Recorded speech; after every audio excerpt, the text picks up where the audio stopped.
Practicar el tercer paso es como abrir una puerta que todavía parece estar cerrada y bajo llave. Lo único que nos hace falta es la llave y la decisión de abrir la puerta de par en par. Solo hay una llave, y es la de la buena voluntad. Al quitar el cerrojo con la buena voluntad, la puerta se abre casi por sí misma, y, al asomarnos, veremos un letrero al lado de un camino que dice: «Este es el camino hacia una fe que obra». En los dos primeros pasos nos dedicamos a reflexionar. Nos dimos cuenta de que éramos impotentes ante el alcohol, pero también vimos que algún tipo de fe, aunque solo fuera una fe en AA, es posible para cualquiera. Estas conclusiones no nos exigían ninguna acción, solo requerían la aceptación. Como todos los pasos restantes, el tercer paso requiere de nosotros acción positiva, porque solo poniéndonos en acción podemos eliminar la obstinación que siempre ha bloqueado la entrada de Dios, o si prefieres, de un poder superior, en nuestras vidas. La fe, sin duda, es necesaria, pero la fe por sí sola de nada sirve.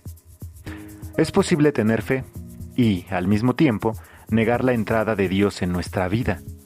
Por lo tanto, el problema que ahora nos ocupa es el de encontrar las medidas específicas que debemos tomar para poder dejarlo entrar. El tercer paso representa nuestra primera tentativa para hacerlo. De hecho, la eficacia de todo el programa de AA dependerá de lo seria y diligentemente que hayamos intentado llegar a una decisión de poner nuestras voluntades y nuestras vidas al cuidado de Dios, como nosotros lo concebimos. A cada principiante mundano y práctico, este paso le parece difícil e incluso imposible. Por mucho que desee tratar de hacerlo, ¿cómo puede exactamente poner su voluntad y su propia vida al cuidado de cualquier Dios que él cree que existe? Afortunadamente, los que lo hemos intentado, con el mismo recelo, podemos atestiguar que cualquiera, sea quien sea, puede empezar a hacerlo.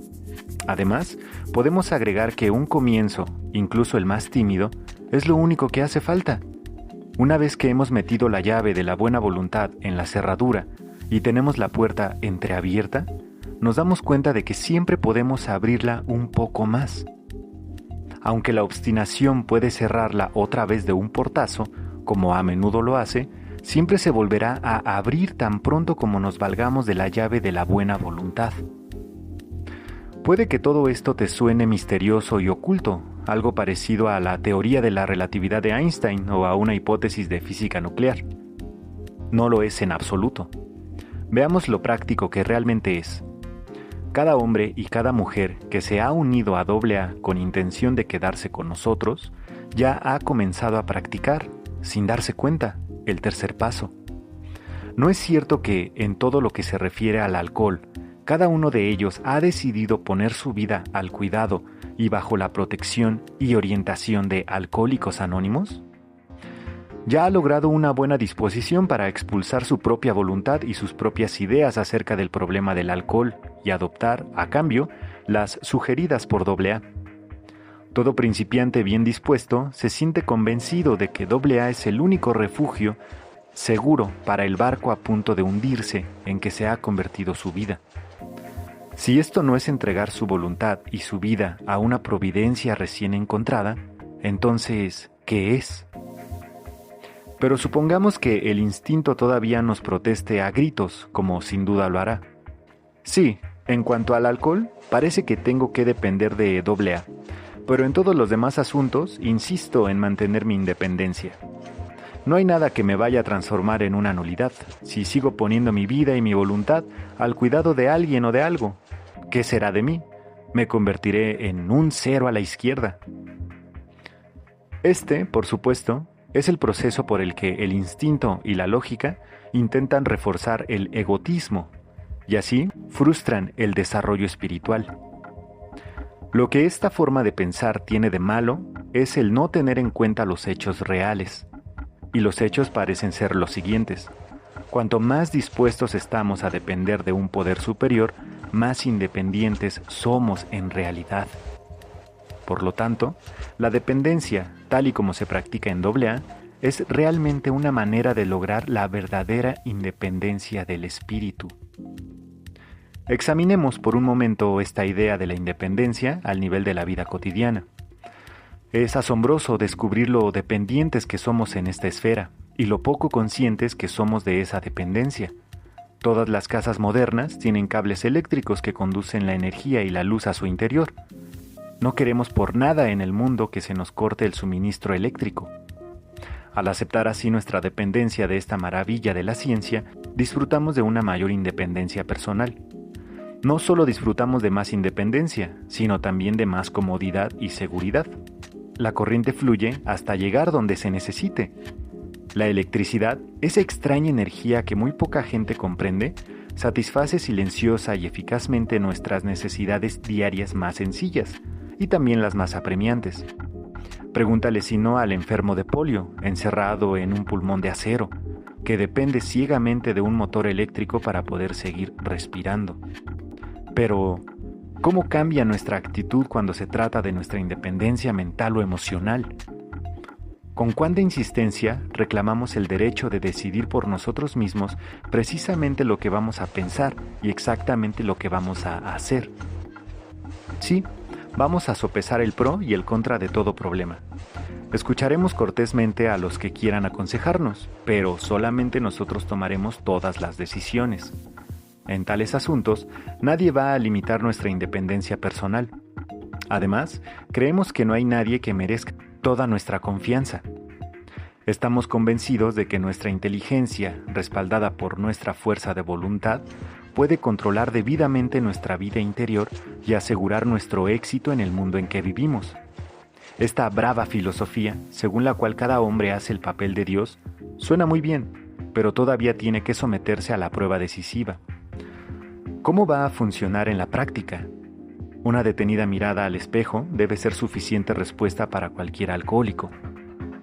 Si su imagen en el espejo le resulta demasiado horrorosa de contemplar, y suele ser así, no estaría de más que el alcohólico echara una mirada a los resultados que la gente normal obtiene con la autosuficiencia. En todas partes ve a gente colmada de ira y de miedo. Ve a sociedades desintegrándose en facciones que luchan entre sí. Cada facción le dice a las otras: nosotros tenemos razón y ustedes están equivocados. Cada grupo de presión de esta índole, si tiene fuerza suficiente, impone su voluntad en los demás, convencido de la rectitud de su causa. Y en todas partes se hace lo mismo en plan individual. El resultado de tanta lucha es una paz cada vez más frágil y una hermandad cada vez menor. La filosofía de la autosuficiencia no es rentable. Se puede ver claramente que es un monstruo devastador que acabará llevándonos a la ruina total. Por lo tanto, nosotros los alcohólicos nos podemos considerar muy afortunados. Cada uno de nosotros ya ha tenido su propio y casi mortal encuentro con el monstruo de la obstinación y ha sufrido tanto su pesada opresión, que está dispuesto a buscar algo mejor. Así que, por las circunstancias y no por ninguna virtud que pudiéramos tener, nos hemos visto impulsados a unirnos a AA. Hemos admitido nuestra derrota, hemos adquirido los rudimientos de la fe y ahora queremos tomar la decisión de poner nuestra voluntad y nuestra vida al cuidado de un poder superior. Nos damos cuenta de que la palabra dependencia es tan desagradable para muchos psiquiatras y psicólogos como lo es para los alcohólicos. Al igual que nuestros amigos profesionales, nosotros también somos conscientes de que hay formas impropias de dependencia. Las hemos padecido en carne propia. Por ejemplo, ningún adulto debe tener una excesiva dependencia emocional de sus padres. Hace años que debían haber cortado el cordón umbilical, y si no lo han cortado ya, deberían darse cuenta del hecho. Esta forma de dependencia impropia ha causado que muchos alcohólicos rebeldes lleguen a la conclusión de que cualquier tipo de dependencia tiene que ser insoportablemente dañina. Pero el depender de un grupo de AA o de un poder superior no ha producido ningún resultado funesto para nadie. Cuando estalló la Segunda Guerra Mundial, se puso a prueba por primera vez este principio espiritual. Los alcohólicos anónimos se alistaron en las Fuerzas Armadas y se encontraban estacionados en todas partes del mundo. ¿Podrían aguantar la disciplina, comportarse con valor en el fragor de las batallas y soportar la monotonía y las angustias de la guerra? ¿Les serviría de ayuda el tipo de dependencia que habían aprendido en AA? Pues sí les sirvió. Tuvieron incluso menos recaídas y borracheras emocionales que los AA que se quedaban en la seguridad de sus hogares. Tenían tanta capacidad de resistencia y tanto valor como los demás soldados. Tanto en Alaska como en las cabezas de playa de Salerno, su dependencia de un poder superior les ayudó. Y lejos de ser una debilidad, esta dependencia fue su principal fuente de fortaleza.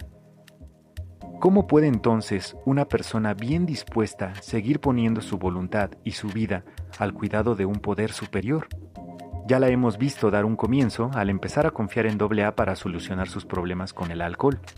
A estas alturas, es probable que se haya convencido de que tiene otros problemas además del alcohol, y que, a pesar de todo el empeño y el valor con que los afronte, algunos de estos problemas no se pueden solucionar.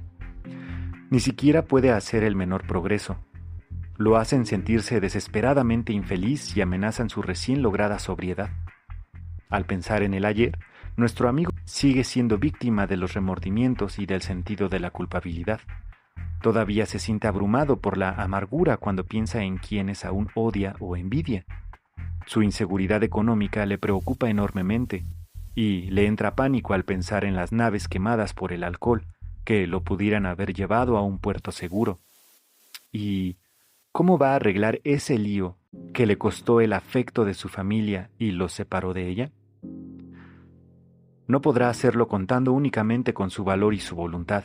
Ahora tendrá que depender de alguien o de algo. Al principio, es probable que ese alguien sea su más íntimo amigo de AA. Cuenta con lo que le ha asegurado esa persona, de que sus numerosas dificultades, aún más agudas ahora porque no puede utilizar el alcohol para matar las penas, también se pueden resolver. Naturalmente, el padrino le indica a nuestro amigo que su vida todavía es ingobernable a pesar de que está sobrio, que no ha hecho sino un mero comienzo en el programa de AA. Es sin duda una buena cosa lograr una sobriedad más segura por medio de la admisión del alcoholismo y de la resistencia a algunas reuniones de AA. Pero esto dista mucho de ser una sobriedad permanente y una vida útil y feliz. Allí entran en juego los demás pasos del programa de AA. Nada que no sea una práctica constante de estos pasos como una manera de vida puede producir el resultado tan deseado.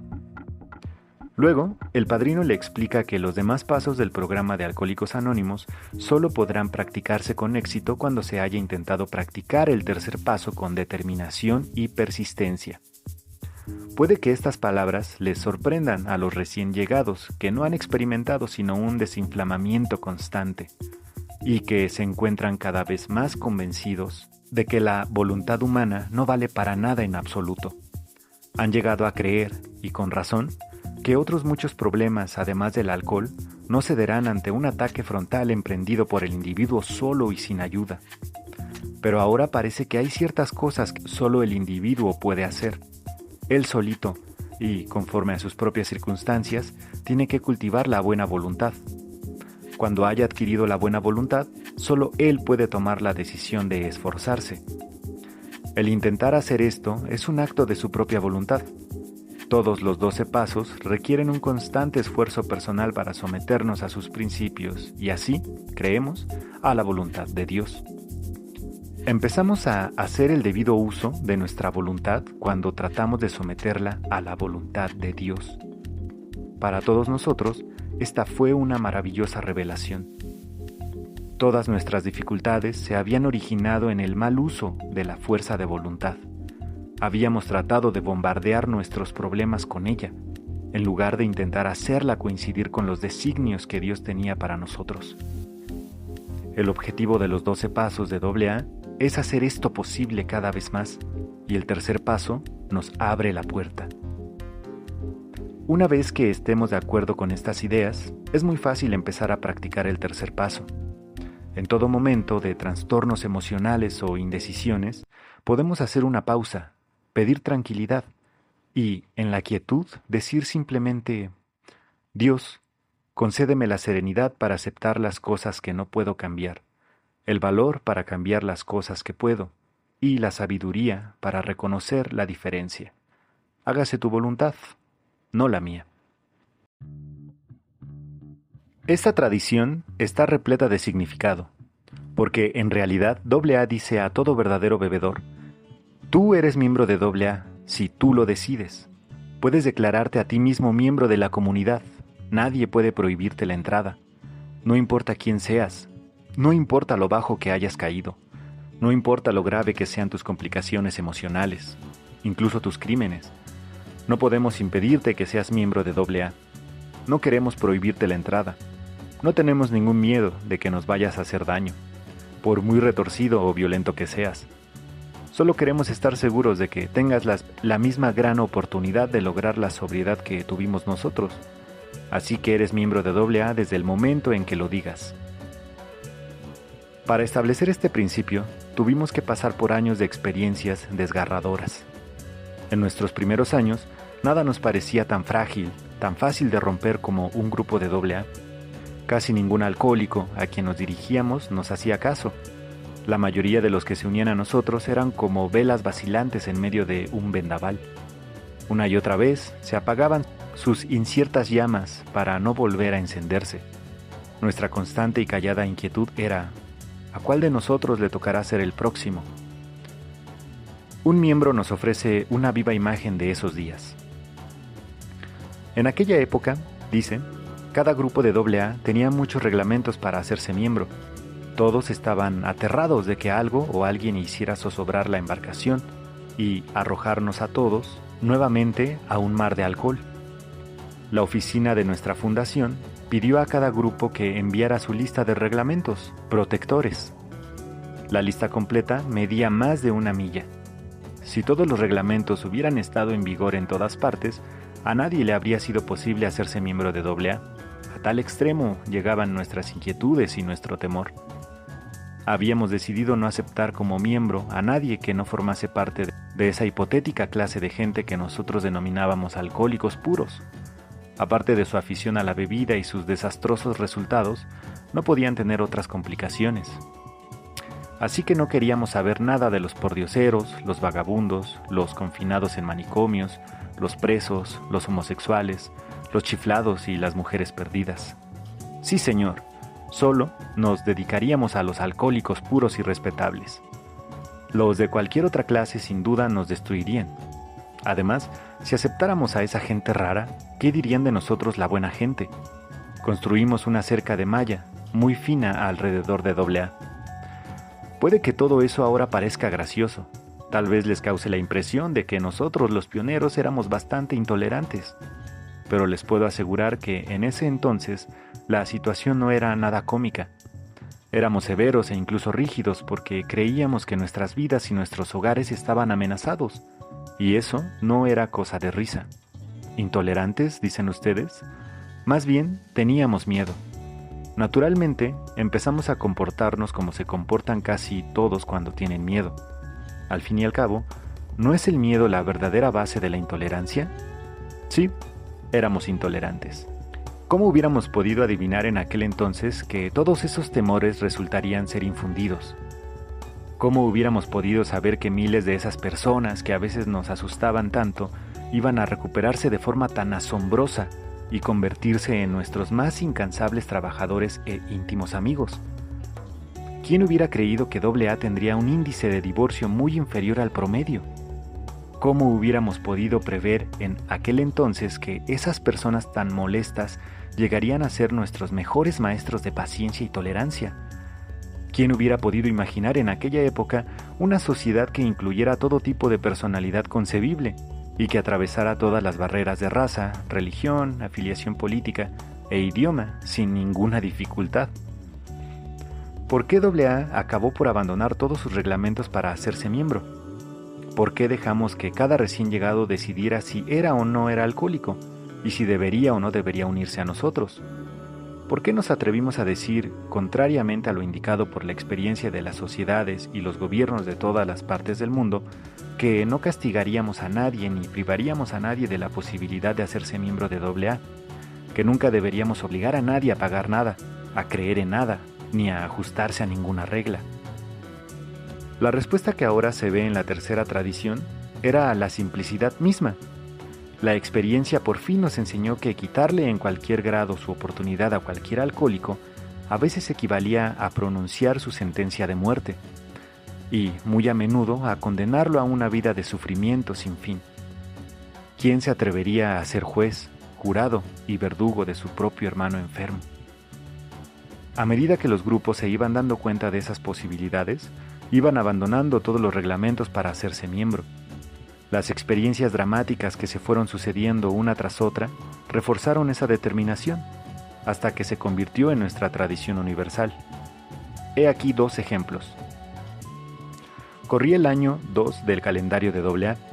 En aquella época no existían sino 2 grupos de alcohólicos sin nombre, que luchaban por subsistir, intentando seguir la luz que les alumbraba el camino. Un principiante llegó a uno de esos grupos, llamó a la puerta y AA pidió que lo dejaran entrar. Habló francamente con el miembro más AA antiguo del grupo. Pronto demostró que el suyo era un caso desesperado y que, sobre todo, quería recuperarse. Pero, preguntó, ¿me permitirían unirme a su grupo, ya que soy víctima de otro tipo de adicción aún más estigmatizada que el alcoholismo? Puede que no me quieran entre ustedes. Así se presentó el dilema. ¿Qué debería hacer el grupo? El miembro más antiguo llamó a otros 2 y, en privado, les expuso los hechos de ese caso explosivo. Dijo, ¿qué vamos a hacer? Si le cerramos la puerta a este hombre, no tardará en morir. Si lo dejamos entrar, solo Dios sabe los problemas que nos puede traer. ¿Cuál debe ser nuestra respuesta? ¿Sí o no? Al principio, los ancianos solo podían considerar los inconvenientes. Dijeron, solo nos ocupamos de los alcohólicos. ¿No sería mejor sacrificar a uno por el bien de todos los demás? Así siguió la discusión mientras la suerte del recién llegado estaba pendiente de un hilo. Entonces, uno de los 3 habló en tono muy diferente. Lo que realmente tememos, dijo, es el daño que esto pueda causar a nuestra reputación.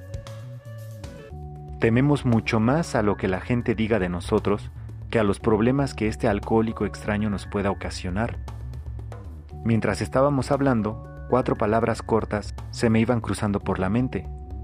Algo me sigue repitiendo, ¿qué haría el maestro? No se dijo ni una palabra más. ¿Qué más se podría haber dicho? Rebosante de alegría, el recién llegado se lanzó al trabajo de Paso 12. Incansablemente expuso el mensaje de AA a veintetas de personas y, ya que este era uno de los grupos primitivos, esas veintenas se han convertido en millares. Nunca molestó a nadie con otro problema. AA había dado su primer paso hacia la formación de la tercera tradición. Poco tiempo después de que se presentara este compañero con doble estigma, un vendedor a quien llamaremos Eduardo se unió al grupo de AA. Era un promotor agresivo y tenía todo el descaro típico de un vendedor. A cada minuto se le ocurría por lo menos una idea para mejorar AA. Vendía a sus compañeros de AA esas ideas con el mismo ardor con el que distribuía cera para automóviles. Pero tenía una idea que no era fácil de vender. Ed era ateo. Su mayor obsesión era que AA podría funcionar mejor sin tantas necedades sobre Dios.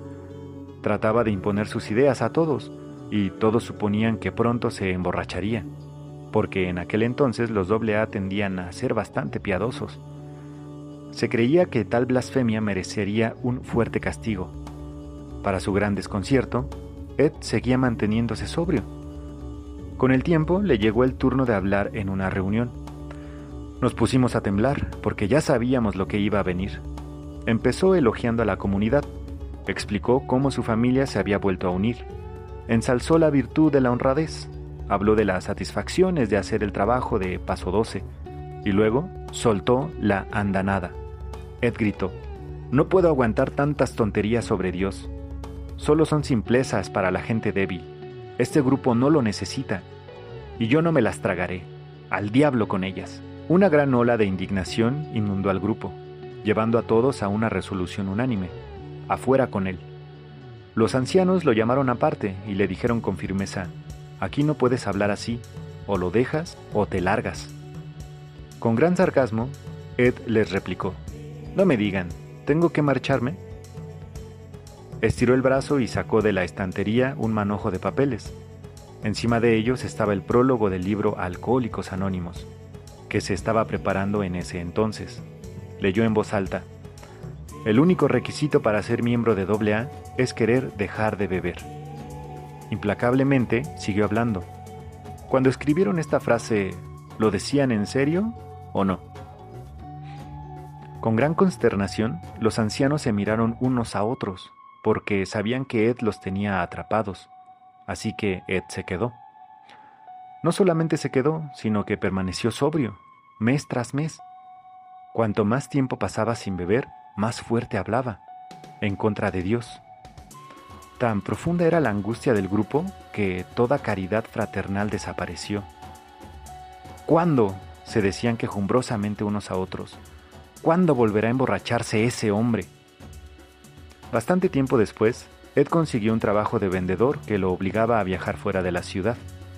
Pasados unos cuantos días, llegaron las noticias. Había enviado un telegrama pidiendo dinero, y todos sabían lo que eso significaba.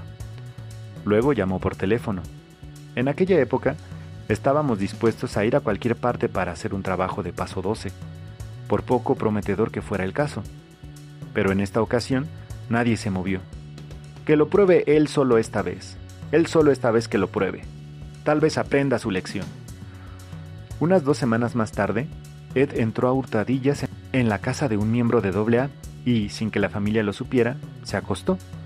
A la mañana siguiente, mientras el dueño de la casa y un amigo estaban tomando café, se oyó el ruido en la escalera.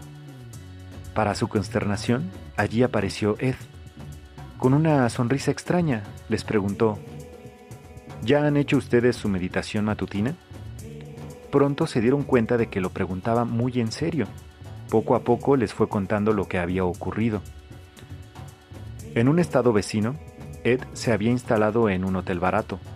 Después de ver rechazadas todas sus súplicas de ayuda, oyó repetirse en su mente febril las siguientes palabras: "Me han abandonado, he sido abandonado por los míos. Este es el final, no me queda nada". Mientras daba vueltas y más vueltas en la cama, su mano tropezó con la mesita de noche y tocó un libro. Lo abrió y se puso a leer. Era la Biblia. Ed nunca dio más detalles de lo que vio y sintió en aquella habitación del hotel. Era el año de 1938. Desde entonces, no ha vuelto a tomar un trago. Hoy en día, cuando se reúnen los veteranos que conocen a Ed, exclaman: ¿qué hubiera pasado si hubiéramos logrado expulsar a Ed por blasfemo? ¿Qué hubiera sido de él y de todos aquellos a quienes más tarde ayudó él? Así fue como, en los primeros tiempos, la mano de la providencia nos indicó que cualquier alcohólico es miembro de nuestra sociedad cuando él lo diga.